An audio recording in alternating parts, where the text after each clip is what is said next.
नमस्कार, आपका बहुत बहुत स्वागत है आपके अपने चैनल लर्न मैथ इजीली में। आज के वीडियो में हम प्रिंसिपल आइडियल डोमेन यानी कि पीआईडी से रिलेटेड कुछ एग्जांपल्स डिस्कस करने वाले हैं, जिससे आपको ये वाला जो कॉन्सेप्ट है वो और अच्छे से क्लियर हो जाए। इससे पिछले वीडियो में हमने प्रिंसिपल आइडियल डोमेन क्या होता है उसकी डेफिनेशन को इलेबोरेटली डिस्कस करा था। आज हम समझेंगे इसके किस तरह के कुछ फिक्स एग्जांपल्स होते हैं और उन्हें हम किसी भी पर्टिकुलर सेट को पीआईडी हम स्टेप बाय स्टेप किस तरह से प्रूव करते हैं। तो चलिए शुरू करते हैं अपने एग्जांपल नंबर 1 से। Every field is a PID. Sorry, हमें ये शो करना है कि हम चाहे कोई भी फील्ड ले लें वो हमेशा ही एक पीआईडी होती है। Let F is a field. हम कोई भी यहां पर एक फिक्स फील्ड ले रहे हैं एफ। अगर एफ फील्ड है तो एफ एक इंटीग्रल डोमेन भी होगी। Therefore, f is an integral domain, क्योंकि हम जानते हैं every field is an integral domain. ये आ गया। अब फील्ड के अंदर यूनिटी भी होती है। Also F has unity one such that 1 into a is equal to a into 1 is equal to a for all a belongs to R। तो हमारे पास में f क्या आ जाती है? f is an integral domain with unity. तो f हमारे पास में एक इंटीग्रल डोमेन आ जाती है विद यूनिटी। अब हमें यहाँ पर PID प्रूव करने के लिए f को सिर्फ ये चीज प्रूव करनी है कि उसके हर एक आइडियल को हम कुछ इस तरह से एक्सप्रेस कर सकते हैं, AR, element of R multiplied by R। हमें इसको पीआईडी प्रूफ करने के लिए सिर्फ यही चीज प्रूफ करनी है कि हम उसके हर एक आइडियल को कुछ इस तरह से एक्सप्रेस कर सकते हैं। Now every field has only 2 ideals. हर एक फील्ड के सिर्फ 2 आइडियल्स होते हैं, एक तो सिंगलटन सेट 0 और एक वो खुद field. Therefore, F has only 2 ideals। वो आइडियल्स कौन कौन से हैं? Singleton set 0 and F। ये हो गए हमारे पास में। अब आप सिंगलटन सेट 0 को अगर कंसिडर करो, इसको आप किस तरह से लिख सकते हो? 0F। F के हर एक एलिमेंट को जब आप 0 से मल्टीप्लाई करोगे तो वो बेसिकली आपको 0 ही मिल जाएगा। तो आप सिंगलटन सेट 0 को 0 इंटू एफ एक्सप्रेस कर पा रहे हो। इसी तरह से अगर आप लेते हो आपका सेकेंड आइडियल f, तो इसको आप कैसे एक्सप्रेस कर पाते हो? 1 इंटू एफ। तो यहां पर सिर्फ 2 आइडियल्स हैं और उन दोनों को आप इस तरह से एक्सप्रेस कर पा रहे हो। Therefore, f is a PID। तो इस तरह से आपके पास में फील्ड f जो है वो प्रिंसिपल आइडियल डोमेन बन जाता है। यहां पर लिखिए एक note, converse may not be true, may not be true. इसके लिए हम एग्जाम्पल जो है वो नेक्स्ट एग्जाम्पल में एक्सप्लेन करेंगे। इसका जो एग्जाम्पल है वो हम नेक्स्ट एग्जाम्पल में एक्सप्लेन करेंगे कि इसका कन्वर्स ट्रू क्यों नहीं है। We have z set of integers is a PID। ये चीज हम नेक्स्ट एग्जाम्पल में प्रूव करेंगे। But z is not a field. हमें ये चीज पता है कि सेट ऑफ इंटीजर्स जो है वो फील्ड नहीं होती है, लेकिन ये चीज हमेशा ही पीआईडी होती है। सेट ऑफ इंटीजर्स हमेशा प्रिंसिपल आइडियल डोमेन होता है। तो ये चीज हमें यहाँ पर एग्जांपल नंबर 2 में हम प्रूफ करने वाले हैं Z is a PID। Z जो है वो हमारे पास में प्रिंसिपल आइडियल डोमेन होता है। तो हमें जो प्रिंसिपल आइडियल डोमेन प्रूव करने के लिए जो कंडीशंस चाहिए उन्हें हम वन बाय वन लिखते हैं। Z is an integral domain. हमें पता है सेट ऑफ इंटीजर्स एक इंटीग्रल डोमेन होता है विद यूनिटी। यहां पर यूनिटी एग्जिस्ट करती है सेट ऑफ इंटीजर्स में, जो कि होती है 1, जिसको किसी भी इंटीजर से जब हम मल्टीप्लाई करते हैं तो वो सेम इंटीजर हमको मिल जाता है। अब हमें इसको प्रिंसिपल आइडियल प्रूफ करना है, इसको हमें प्रिंसिपल आइडियल डोमेन प्रूफ करना है। इसके लिए हमें ये प्रूफ करना होगा कि इसके हर एक आइडियल को हम कुछ इस तरह से एक्सप्रेस कर पा रहे हैं। तो let A be any ideal of Z। हम Z का एक आइडियल ले रहे हैं A, if A is equal to singleton set 0। अगर हमारे पास में A जो है वो सिंगलटन सेट 0 के बराबर आ जाता है, इसका मतलब हम इसको किस तरह से एक्सप्रेस कर सकते हैं, 0 is equal to 0 into Z। तो ये AR की फॉर्म में एक्सप्रेस हो गया। अगर ये सिंगलटन सेट 0 हुआ तब तो ये एक्सप्रेस हो जाएगा। अब हम नेक्स्ट कंडीशन लेते हैं कि अगर A जो है वो सिंगलटन सेट 0 के बराबर ना हो तो क्या होगा। Let A is not equal to singleton set 0. Then अगर ये सिंगलटन सेट 0 के बराबर नहीं है, इसका मतलब इसमें कम से कम एक नॉन जीरो एलिमेंट तो जरूर एग्जिस्ट करेगा। Then there exists A belongs to A such that A not equal to 0. अब ये हमारे पास में एक non zero element ideal A के अंदर एग्जिस्ट कर गया। अब हमारे पास में दो कंडीशन आ जाती है।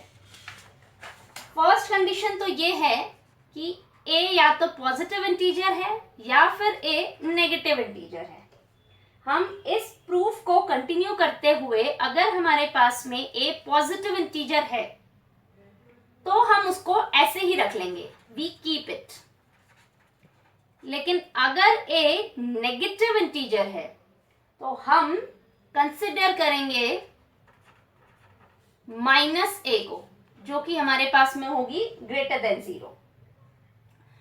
आप कोई भी एलिमेंट लोगे अगर A के अंदर तो आपको एक पॉजिटिव इंटीजर तो A के अंदर जरूर मिल जाएगी। Therefore, A definitely has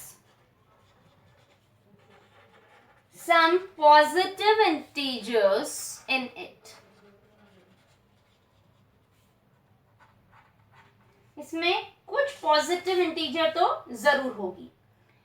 उन सभी पॉजिटिव इंटीजर्स में से जो सबसे छोटी पॉजिटिव इंटीजर है हम उसको सेलेक्ट कर लेते हैं। Let n be the least positive integer belongs to A। हम ये प्रूव करेंगे, we will prove A is equal to nz।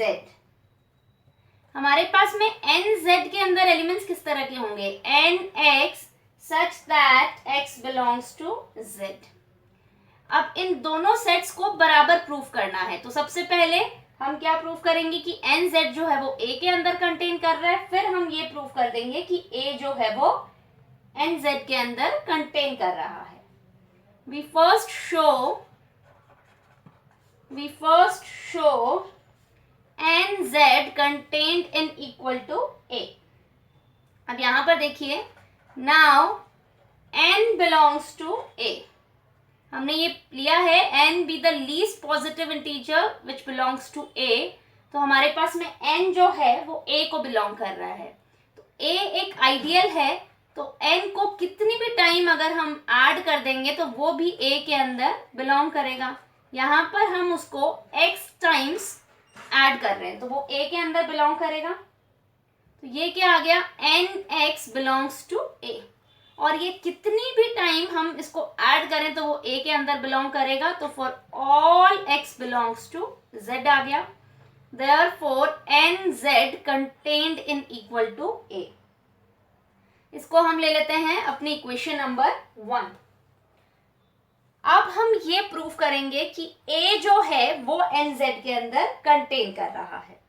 Now to prove a contained in equal to nz, तो हम a का एक एलिमेंट ले लेते हैं और उसको हम बिलोंग करा देंगे nz के अंदर, और फिर हम कहेंगे कि वो a का एक आर्बिट्ररी एलिमेंट था। इसका मतलब कि जो पूरा का पूरा a है वो nz के अंदर कंटेन कर रहा है।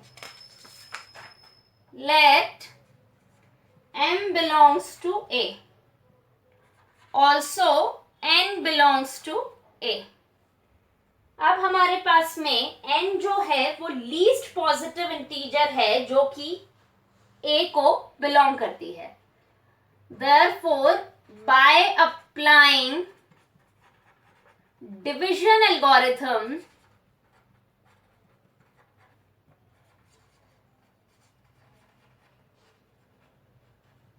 between n and m we get, यहाँ पर n जो है वो छोटा है तो उसको हम एज अ डिवाइजर कंसिडर कर रहे हैं और m को डिविडेंड। तो इस तरह से जब हम n से m को डिवाइड करेंगे तो हमें यहाँ पर क्या मिलेगा, डिविजन एल्गोरिथम की मदद से there exist QR belongs to Z such that m is equal to nq plus r, जहां पर 0 less than equal to r less than n होगा। हमारे पास में ये जो r है ये 0 और n के बीच में बिलोंग करेगा। वो 0 के बराबर भी हो सकता है और 0 से बड़ा भी हो सकता है। अब यहाँ पर इस वाली इक्वेशन के एक एक टर्म को हम स्टेप बाय स्टेप यहाँ पर कवर करेंगे। Now n belongs to a, q belongs to z। हमारे पास में q जो है वो एक इंटीजर है। अगर n a को बिलोंग कर रहा है तो हम उस n को कितनी भी बार ऐड करें वो हमारे पास में किसको बिलोंग करेगा, a को। यहां पर हम उसको q टाइम्स ऐड कर रहे हैं which belongs to a because a is an ideal। ये हमारे पास में आ गया nq belongs to a, also m belongs to a which implies m minus nq belongs to a। अब m minus nq यहां से देखिए क्या आ रहा है, r belongs to a, but यहाँ पर देखिए आप r जो है वो लीस्ट, यहाँ पर अगर r a को बिलोंग करता है और हमें ये चीज पता है कि n is the least positive integer which belongs to a, और r जो है वो n से छोटा है, तो ये चीज पॉसिबल नहीं है। Now n is the least positive integer belongs to a, तो उससे छोटी कोई और पॉजिटिव इंटीजर a के अंदर बिलोंग कर ही नहीं सकती। देयरफॉर आपके पास में r जो है वो 0 ही हो सकता है। अगर r 0 है तो आपको यहाँ पर क्या मिल गया, m is equal to nq plus 0 implies m is equal to nq। m अगर nq है यानी कि वो n का मल्टीपल है where q belongs to z, तो आपके पास में m किसको बिलोंग कर गया, nz को, और m जो है वो एक आर्बिट्ररी एलिमेंट है a का। इसका मतलब कि a जो है वो पूरा का पूरा nz के अंदर कंटेन कर जाएगा। तो आपको फर्स्ट और सेकेंड इक्वेशन से क्या मिल गया, a is equal to nz। यहाँ पर a जो है वो आपने एक आर्बिट्ररी आइडियल लिया था। अगर आप कोई भी आइडियल ले लोगे z का तो वो एक प्रिंसिपल आइडियल होगा। Therefore, every ideal of z is a principal ideal। यहाँ पर z का हर एक जो आइडियल है वो प्रिंसिपल आइडियल हो जाने के कारण z हमारे पास में क्या हो गया, प्रिंसिपल आइडियल डोमेन यानी कि PID।